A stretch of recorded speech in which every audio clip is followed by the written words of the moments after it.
So, hi, my name is Marcel Walt, the director of Pretty Boy, and I'm here with Alice and doing a Q&A for her last film. So, hello, Alice, how are you doing? Thank you. How are you? Good, good. So, you're in Australia, right? Yeah, Adelaide, Australia. What time is it there now? It just went 8:30 a.m., so morning. Oh, wow. So, good morning. So, I just watched your film last night, and I have seen your first one, So Bam, as well. But it's that one. It was really cool. I really enjoyed it a lot. So I like the colors you used, and I'm kind of the same person. I like colors a lot. So that is so I dig the vibe, you know. So let's start right away with the Q&A. First, what what inspired you to make that movie? So is there any big inspiration you had in mind, or for doing that specific movie?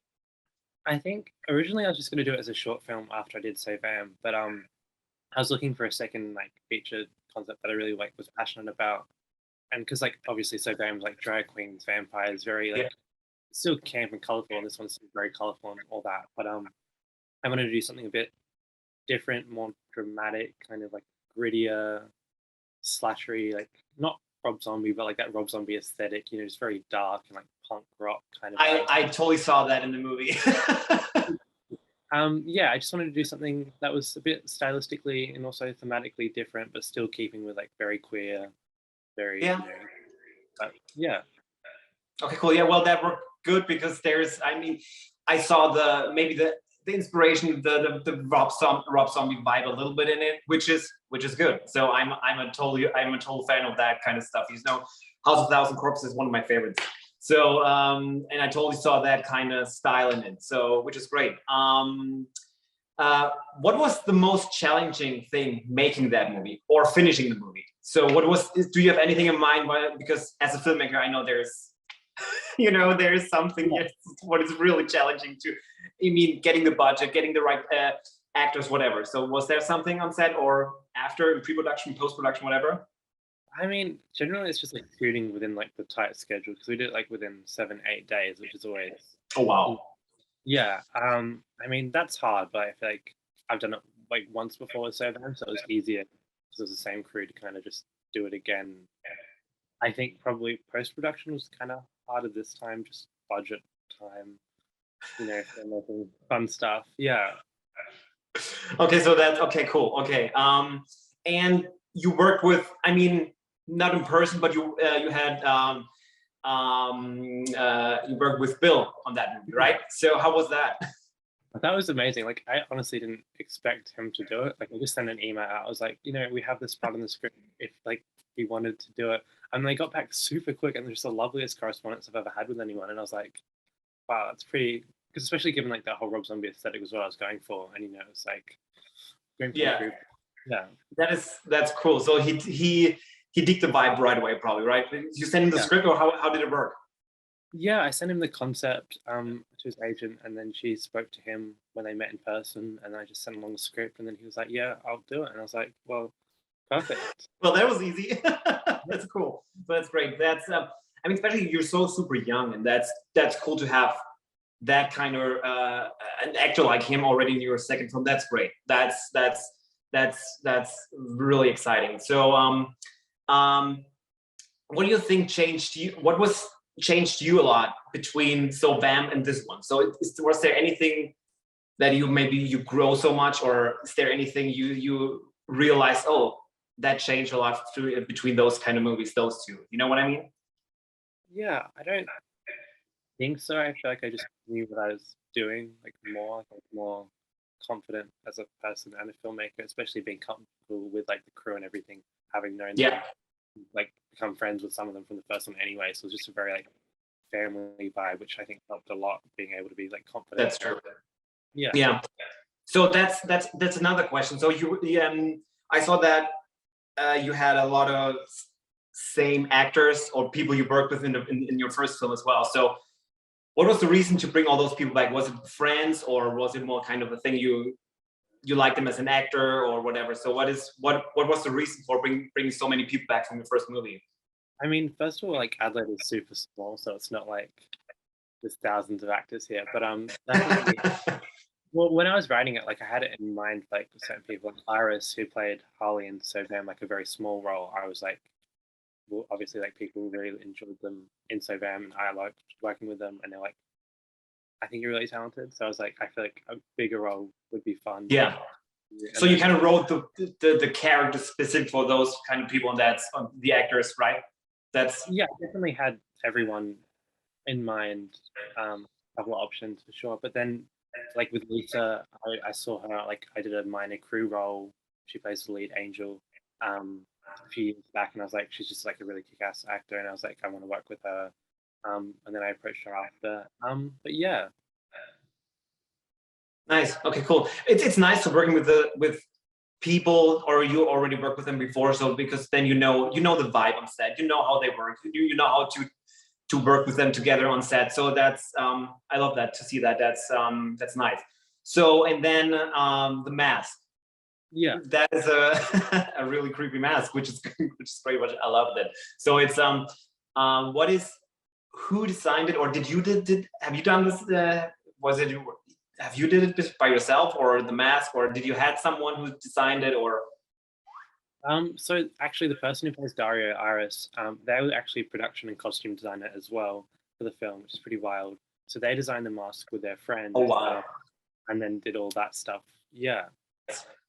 Okay, that's cool because the mask is really how should I say it? It's really poppy, and it's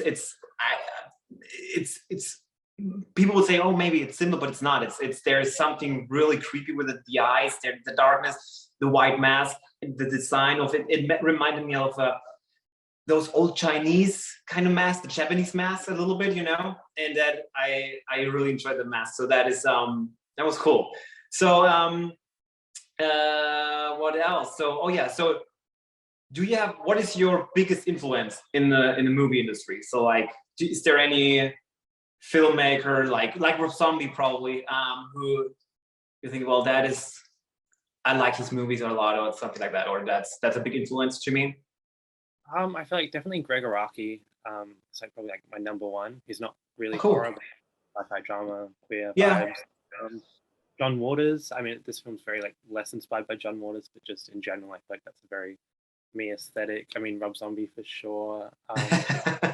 Writer of Jennifer's Body. I really love her work. Um, yeah, I think those are my kind of That's your okay. So me and we talked about that already, but you're super young. I mean, you're 17, right?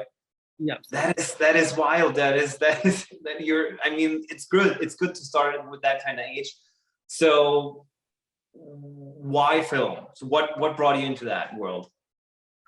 Well, I'd always like wanted to do novels and stuff when I was younger, and then I just kind of started seeing my ideas more as film, and then I was really lucky. I was able to get on like smaller local film sets, and then I was like, this is actually a possibility to start making films. Yeah. And I kind of became obsessed with everything film, and I was like, I have to do it. Well, that's good. That's great. But that was for me the kind of same thing. I started with writing stuff, and then so I think that's the way to start. You start writing, you have the ideas, but then you realize, hey, wait a second, I want to make those movies. I not just want to write them. That's cool. So what what is your favorite horror movie like in the last, let's say, the last 2 3 years? Is there anything out there you would say, oh my god, that's the best thing I've ever seen?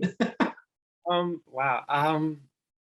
It's tricky. I feel like my opinions are so different. I want to say I really liked The Craft Legacy. I know that's not like a very horror film, but I really connected with like very femme teenage Yeah. queer vibes. This isn't a horror film. I mean, it's a horror pulp film. Habit with Bella Thorne. I really Yeah. love two independent, low budget horror films. I feel like those are my top two. Yeah. Nice, nice. And what do we say all time? Your all time favorite in horror? All time favorite horror. I'm gonna check my letterbox for this. I don't know off the top of my head. Um, let's see. Um, do I want to say?